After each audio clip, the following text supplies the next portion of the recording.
कोकणातील प्रत्येक अपडेट जाणून घेण्यासाठी आजच माझे कोकणच्या सोशल मीडिया प्लॅटफॉर्मला लाईक, फॉलो आणि सबस्क्राइब करा. नमस्कार, मी नंदेश खेडेकर. माझे कोकणच्या प्राईम टाइम बुलेटिन मध्ये आपल्या सर्वांचं स्वागत. पाहणार आहोत आजच्या ठळक घडामोडी. रत्नागिरी आंबा बागायतदार बोट मालकांची बैठक संपन्न. रत्नागिरी जिल्हा पोलीस अधीक्षक धनंजय कुलकर्णी यांनी केलं बैठकीचं आयोजन. परराज्यातील कामगार, नेपाळी, खलाशी यांची माहिती प्रशासनाला द्यावी, पोलीस अधीक्षक कुलकर्णी यांच्या संबंधितांना सूचना. तसे राज्य सरचिटणीस वैभव खेडेकर यांनी पाळले गावाची केली पाहणी. ग्रामस्थांच्या समस्या घेतल्या जाणून, तर लोढा कर्मचाऱ्यांशी केली चर्चा. खेडमधील मांडवे कोसमवाडी येथे शिंदे गटाला जोरदार खिंडार. उपशाखा प्रमुख तुकाराम चिकणे ठाकरेंच्या सेनेत, तर असंख्य कार्यकर्त्यांचा ठाकरेंच्या शिवसेनेत पक्षप्रवेश.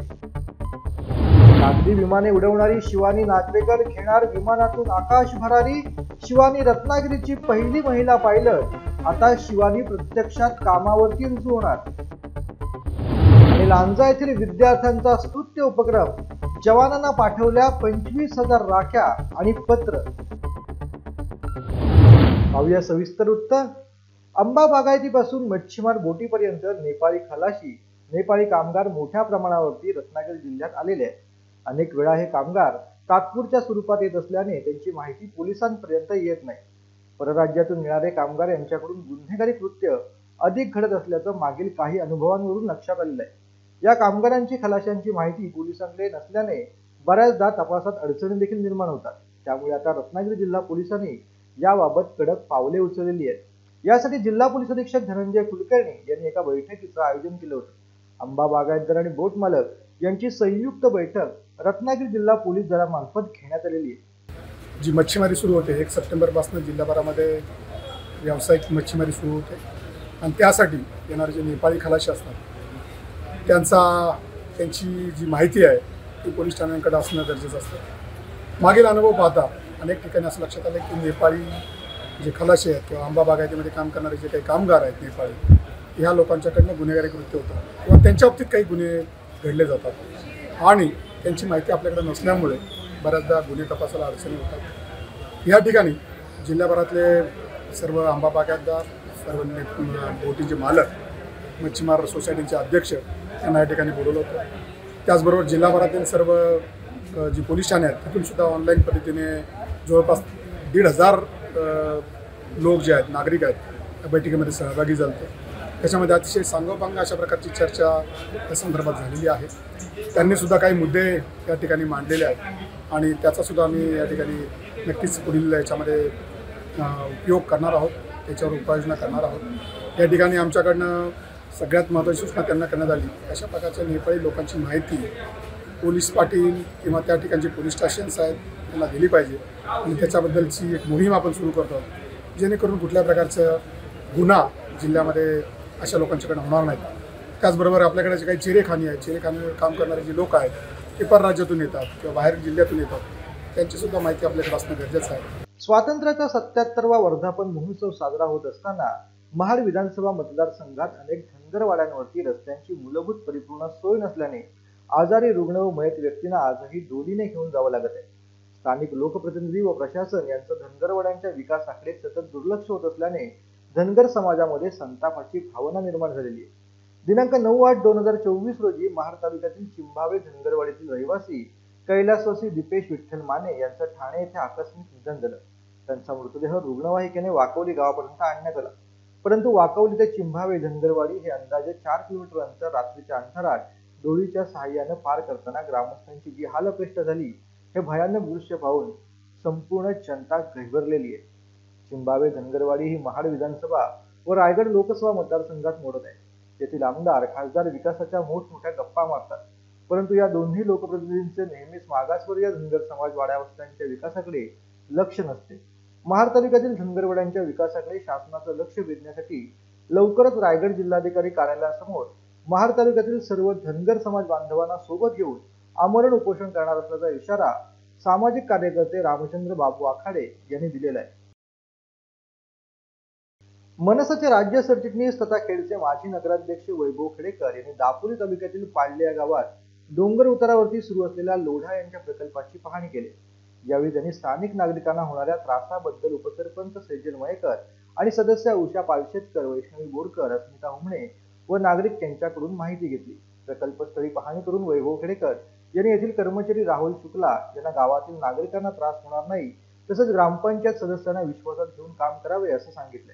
यावर शुक्ला यांनी समन्वय ठेवून काम करू असं आश्वासन वैभव खेडेकर यांना दिले।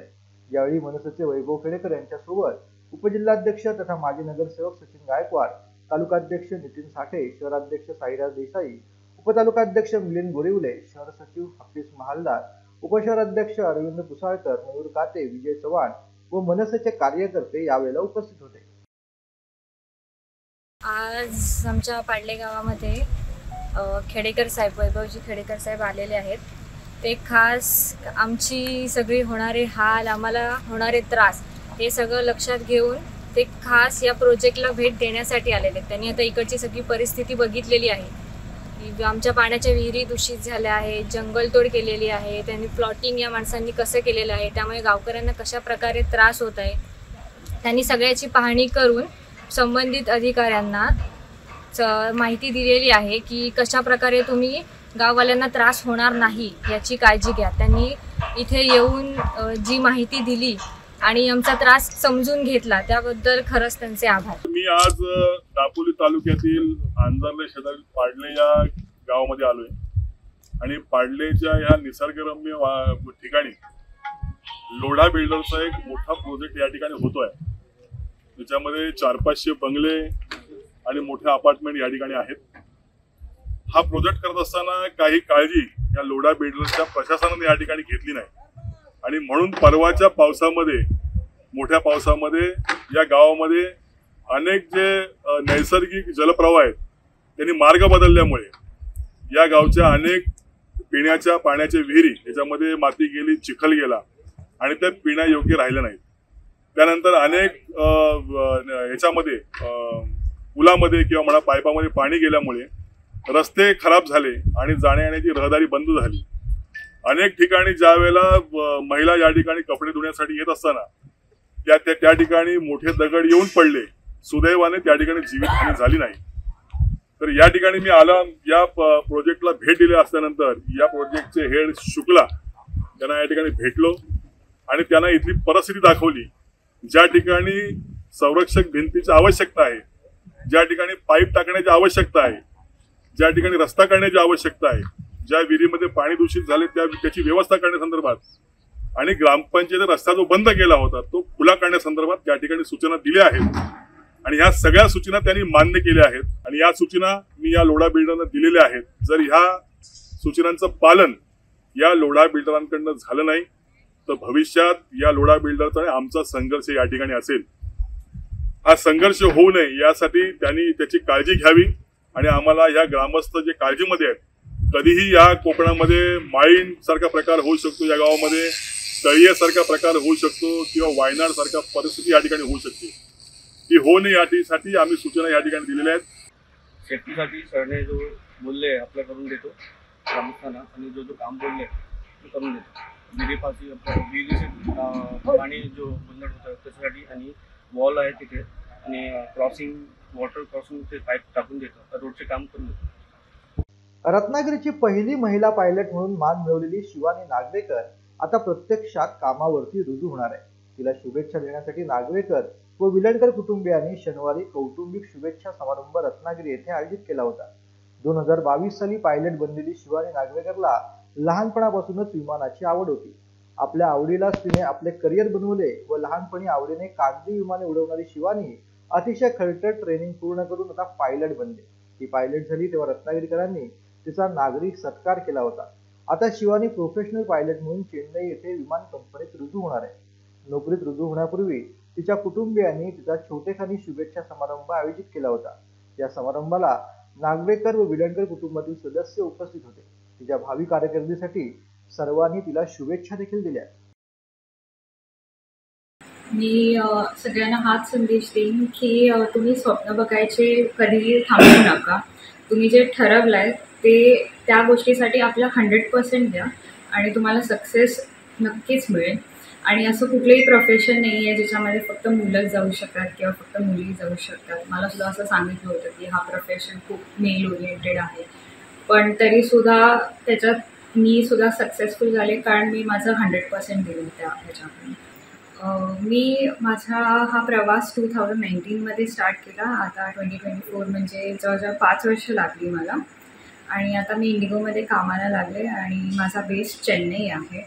या पूर्ण प्रवासामध्ये मला माझ्या आईबाबांनी आणि माझ्या बाकीच्या रिलेटिव्सने खूप खूप सपोर्ट केला आणि मी त्याच्याबद्दल खूप थँकफुल. माझी नात पायलट झाली, आज ती सक्सेस झाली. पण त्याच्यामागे तिचा एक निर्धार होता की मी पायलटच होणार, मला पायलटच व्हायचं आहे. लहानपणी पण तिच्या अंगात गुण असे होते की ती कागदाची विमानं उडवत राहायची. इतकी तिला त्या विमानाचं आकर्षण होतं आणि ते होतं. आणि नंतर तिने जेव्हा शिक्षण आपलं ग्रॅज्युएशन झालं ते आपल्या आईवडिलांनी हट्ट करून सांगितले मला पायलटच व्हायचं आहे. तर आईवडील बा आपल्याला तो खर्च बाबा झेपणार नाही, ते मला ते काय माहीत नाही, मी ते पायलट होणार. तरी पण नाही, त्यांनी इंजिनिअरला तिला प्रवेश करून दिला नाही. पण तिचं काय तिकडे लक्ष लागत नव्हतं. ते इंजिनियर बंद करायचं असेल तर मला पायलट करा, नाही तर मला शिकायचं नाही, माझं शिक्षण बस झालं. इतकी जिद्दी ती आहे. आणि ह्या जिद्दीमुळे तिने आज खरोखरच आपल्याबरोबर आमचं संपूर्ण विरणकर कुटुंबियांचं सगळ्यांचं तिने नाव मोठं केलं. तळा नगरपंचायतीमार्फत शहरात वस्तीवाल्यांवरती फॉगिंग मशीनद्वारे फवारणी करण्यास सुरुवात करण्यात आलेली आहे.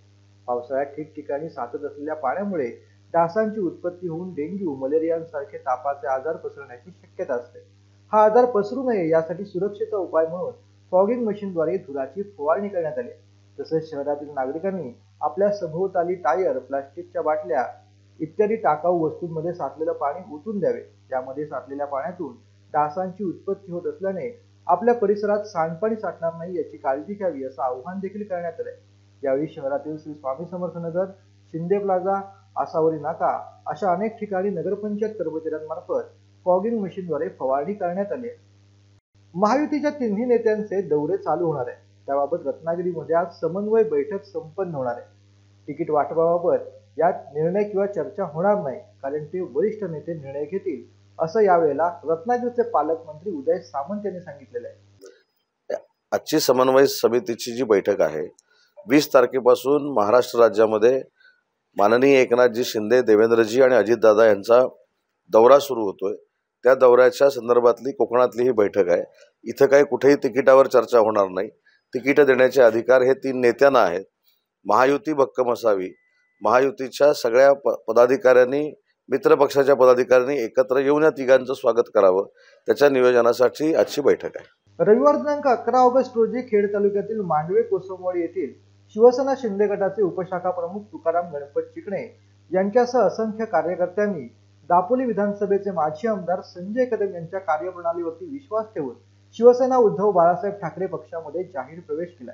या कार्यक्रमाप्रसंगी तालुका सचिव मनोज भोसले, अल्पसंख्याक उपतालुका प्रमुख मनसूर जोगळकर, भरणे विभाग प्रमुख अंकुश कदम, पुरुष विभाग प्रमुख दत्ता भिलारे, तळे विभाग प्रमुख सुरेश मोरे, तळे विभाग सचिव किंजळेचे माजी सरपंच नांदेव निकम, मांडवे उपसरपंच किशोर सणस, किरण मोरे, युवासेना उपविभाग संघटक राकेश शिंगरे, कोसमवाडी शाखा प्रमुख प्रकाश चंद्रकांत कदम, किरण मोरे, बूथ प्रमुख शिवाजी कदम, शाखाधिकारी योगेश यादव, अरुण कदम, सहदेव सावंत, राजेंद्र कदम, तनेश कदम, आदित्य कदम, सुरेन कदम, संतोष आत्माराम कदम, रवींद्र जाधव, तानाजी कदम विभागातील सर्व शाखा प्रमुख, उपशाखा प्रमुख, महिला तसेच शिवसैनिक, युवासैनिक, आजी माजी पदाधिकाऱ्यांसह कार्यकर्ते आणि ग्रामस्थ मोठ्या संख्येने यावेळेला उपस्थित होते.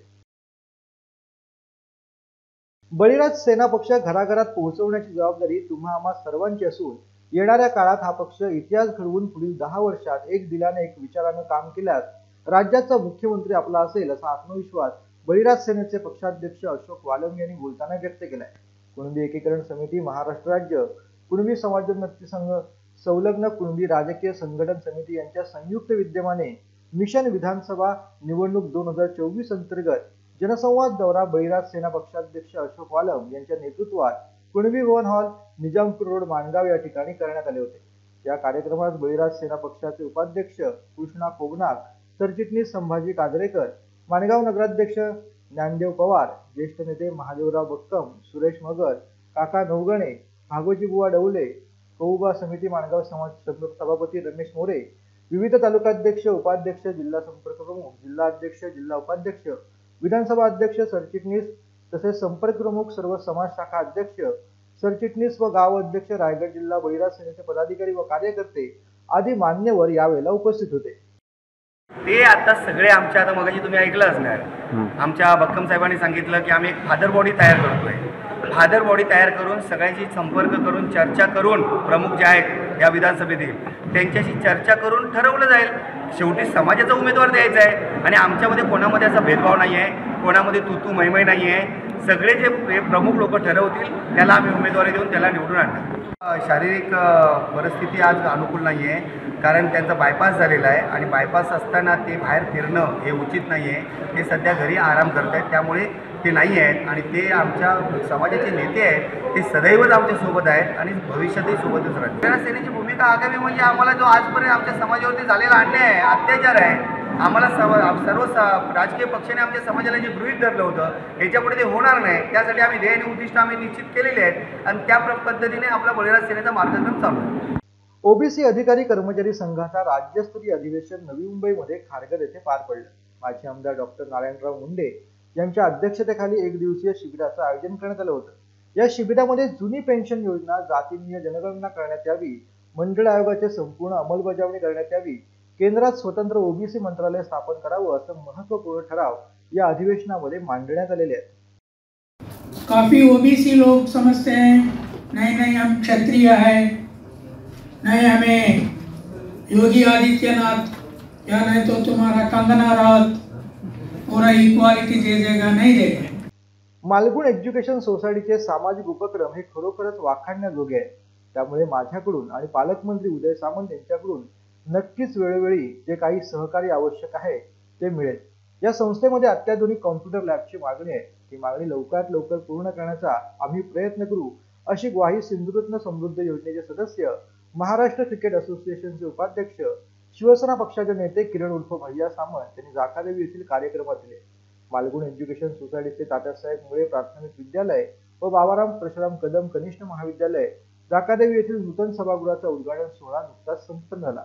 या कार्यक्रमाला प्रमुख उपस्थिती म्हणून सिंधुरत्न समृद्ध योजनेचे सदस्य, महाराष्ट्र क्रिकेट असोसिएशनचे उपाध्यक्ष, शिवसेना पक्षाचे नेते किरण उर्फ भैया सामंत, रत्नागिरी नगर परिषदेचे माजी नगरसेवक सुदेश मयेकर, रत्नागिरी जिल्हा मध्यवर्ती बँकेचे संचालक गजानन पाटील, संस्थेचे अध्यक्ष सुनील उर्फ बंधू मयेकर, उपाध्यक्ष विवेक परकर, सचिव विनायक राऊत, खजिनदार संदीप कदम, संचालक रोहित मयेकर, किशोर पाटील, महेंदळे, निमंत्रित संचालक प्रतीक देसाई, सरपंच प्रकाश खोले, मुख्याध्यापक विपिन परकर, नितीन मोरे, शिवसेना विभाग प्रमुख प्रवीण पांचाळ, विभाग संघटक मिलिंद खानविलकर, काशीनाथ रामागडे, सचिन पातुकडे, संकेत देसाई आदींसह शिक्षक आणि विद्यार्थी यावेळेला उपस्थित होते.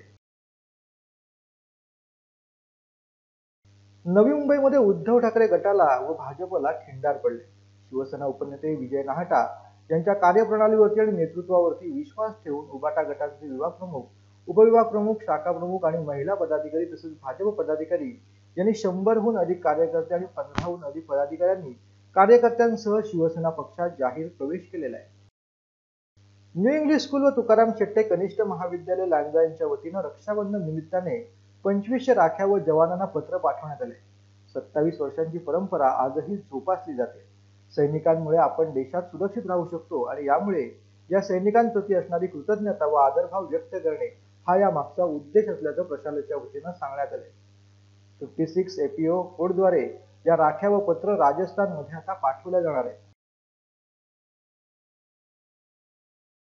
मी आज तुम्हाला एक पत्र पाठवले आहे. मला असं वाटते की तुम्ही कधी मला पत्रच पाठवत नाही. मी दरवेळी तुम्हाला पत्र पाठवते पण तुमचे पत्र मला भेटतच नाही. रक्षाबंधनला दरवेळी तुमची आठवण येते. डोळ्यात फक्त असलेल्या आठवणीचे पाणी येत असतं. तुम्हाला बहीण नसेल तर मी बहीण आहे ना. मला पत्र पाठवा, माझ्याशी गप्पा मारा. तुम्ही अहोरात्र आमच्यासाठी झटत असता, त्यामुळे आम्हाला खूप काळजी वाटते. तुम्हाला काही होणार नाही ना यांचे आम्हाला आसुसलेल्या डोळ्यांमधून पाणी येत असते. माझी आई आणि मी, माझे पूर्ण परिवार तुमची खूप आठवण काढत असते. तुम्हाला माझी आठवण येते का? मी तुमच्यासाठी पत्र आणि एक राखी पाठवलेली आहे. तुम्ही पुढच्या वेळी मला नक्कीच पत्र पाठवा. मी तुमच्या पत्राची आसुसलेल्या डोळ्यांनी वाट पाहते. New English school and Tukaram Pundlik Shette junior college Lanja या शाळेत मी क्रीडा शिक्षक म्हणून काम करत आहे. आमच्या शाळेच्या वतीनं आम्ही 27 वर्ष सैनिकांना राख्या पाठवतो.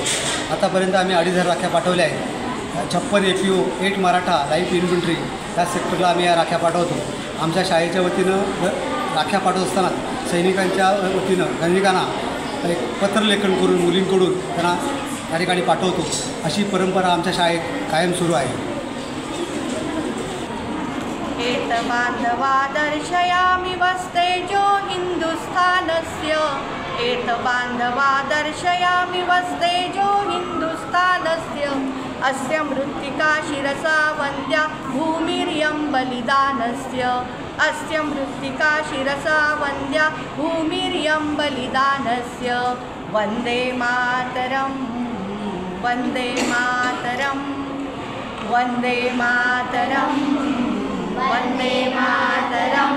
JCI दापोलीतर्फे JCI मॅरेथॉन 2024 स्पर्धेचं आयोजन सोमवार दिनांक 12 ऑगस्ट रोजी सकाळी 8 वाजता आझाद मैदान या ठिकाणी करण्यात आलंय. या स्पर्धेमध्ये प्रवेश मोफत असून आकर्षक बक्षिसं देखील ठेवण्यात आलेली आहे. या मॅरेथॉन स्पर्धेमध्ये सहभागी होण्याचं आवाहन दापोली JCIचे अध्यक्ष ऋत्विक बापट यांनी केलेलं आहे. नमस्कार, मी JC ऋत्विक बापट, JCI अध्यक्ष 2024 या नात्याने तुम्हा सर्वांना आवाहन करतो की JCI मॅरेथॉनमध्ये जास्तीत जास्त संख्येने पार्टिसिपेट करा. ही मॅरेथॉन सोमवार दिनांक 12 ऑगस्ट रोजी सकाळी 8 वाजता आझाद मैदानातून सुरू होईल. ही रेस आम्ही 2 कॅटेगरीजमध्ये भरवत आहोत. 5K रन, जे सीझन रनर्स आहेत किंवा स्पोर्ट्स पर्सन्स आहेत ते त्याच्यात पार्टिसिपेट करू शकता, आणि 1.5 किलोमीटर फन रन, जी आपल्या सगळ्यांसाठी असेल, ज्याच्यात तुम्ही तुमची फिटनेस जर्नी जे सुरू करू इच्छिता किंवा जे उत्साही रनर्स आहेत त्यांच्यासाठी हे असेल. Running as a form of exercise हा एक सिम्पलेस्ट फॉर्म ऑफ एक्सरसाइज आहे, जो तुम्ही कोणत्याही इक्विपमेंट किंवा कुठेही मेंबरशिप न घेता त्याची सुरुवात करू शकता. सो मी तुम्हाला सगळ्यांना सांगू इच्छितो की आमच्या मॅरेथॉनमध्ये पार्टिसिपेट करून तुम्ही तुमची फिटनेस जर्नीला आजच सुरुवात करा. वनविभाग रोहा अंतर्गत वनपरिक्षेत्र माणगाव व Rotary Club of Mumbai central यांच्या संयुक्त विद्यमानाने ग्रामपंचायत कुमशेत हद्दीत वृक्षारोपणाचा स्तुत्य उपक्रम राबवण्यात आला. वनपरिक्षेत्र अधिकारी माणगाव अनिरुद्ध ढगे व रोटरी क्लब मुंबई सेंट्रलचे चेअरमन दत्ताराम शिंदे यांच्या मार्गदर्शनाखाली कुमशेत ग्रामपंचायत हद्दीतील शिरवली तारणे कुमशेत गावात 150 झाडांची रोपटे लावण्यात आली. यावेळी शिरवली गावचे सुपुत्र रोटरी क्लब ऑफ मुंबई सेंट्रलचे चेअरमन दत्ताराम शिंदे, कुमशेतचे सरपंच सचिन कदम, सदस्य राकेश पातेरे, वनरक्षक कल्पना गायकवाड, वैशाली भोर, पवन चौधरी, वनपाल सुभेदार, कुमशेत मुख्याध्यापक चंद्रकांत साळुंके, उपशिक्षक लाड, शिरवली मुख्याध्यापक साकीब, सहशिक्षक सावंत, तारणे मुख्याध्यापक कडू, शिरवली आदिवासीवाडी मुख्याध्यापक पाटोळे, अंगणवाडी सेविका राणे, मदतनीस डोंगरे, वामन गावस्कर, परशुराम शिंदे, अंकुश पवार, लीला अंधेरे, निलेश डोंगरे, आकेश अंधेरे, अनंत पवार. यावेळेला जिल्हा परिषद शाळेतील विद्यार्थी, ग्रामस्थ मोठ्या प्रमाणात यावेळेला उपस्थित होते. ग्रुप ग्रामपंचायत कुमशेत या हद्दीमध्ये आपण rotary Club of Bombay central तसंच वनविभाग रोहा वनपरिक्षेत्र माणगाव यांच्या संयुक्त विद्यमाने आपण वृक्षारोपण करण्याचा मोठा कार्यक्रम आपण आयोजित केलेला आहे. तसेच आपल्या शाळेचे विद्यार्थी देखील इथे उपस्थित आहेत. या कार्यक्रमासाठी उपस्थित असलेले सर्वांचं मी प्रथम स्वागत करते. आता वेळ झाली माझे कोकणच्या प्राईम टाइम बुलेटिन मध्ये इथेच थांबण्याची. मात्र तुम्ही कुठेही जाऊ नका, पाहत राहा फक्त माझे कोकण.